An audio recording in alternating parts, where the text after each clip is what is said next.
আসসালামু আলাইকুম, আপনাদেরকে স্বাগতম। আজ আমরা আলোচনা করব ইরানের বিশাল এক সাহসিকতা নিয়ে। বস রাষ্ট্র যুক্তরাষ্ট্রকে কাঁপায় দিল ইরান। চোখে চোখ রেখে কঠিন জবাব, পাল্টাপাল্টি পদক্ষেপ, আজব এক লীলা যেটা ইরান ছাড়া আর কোনো রাষ্ট্র এমন সাহস করেনি। আর এ বিষয়ে এমন কিছু তথ্য সামনে এসেছে যা আমাদের জানা অত্যন্ত জরুরি। হঠাৎ কেন এসব হচ্ছে, এর পেছনে আসল রহস্যটা কি, চলুন বিস্তারিত জেনে নেই। ইতোমধ্যেই উপসাগরীয় অঞ্চলে দুটি বিমানবাহী রণতরী এবং হাজার হাজার সেনা মোতায়েন করেছে ট্রাম্প।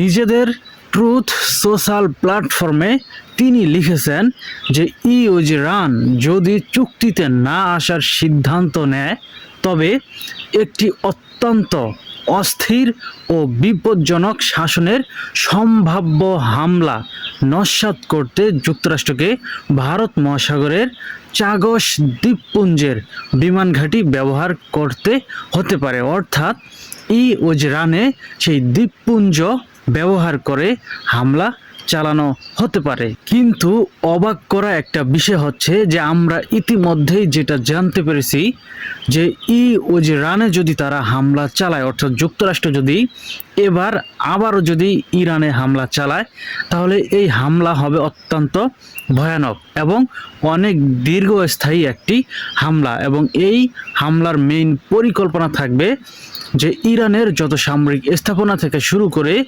পরমাণু যত জিনিসপত্র রয়েছে সব কিছুই তাদের একেবারে নিঃশেষ করে দেওয়া। আমরা ইতিপূর্বে আরেকটা বিষয় জানি যে কিছুদিন আগেও একটি হামলা চালিয়েছিল ইরান পরমাণু স্থাপনাগুলোতে, অর্থাৎ ইরানের পরমাণু স্থাপনাগুলোতে, এবং সেই সময় বিপুল পরিমাণে ক্ষতি কিন্তু হয়েছিল ইরানের। কিন্তু আপনারা কি মনে করেন ইরান তারা কি মাথা নত করার মতো কি এমন একটা দেশ?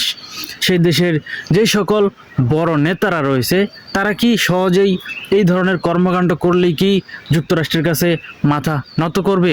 কখনোই নত করবে না, কারণ ইতিপূর্বেই আমরা এই ধরনের অনেক ডিসিশন তাদের সামলাতে দেখেছি।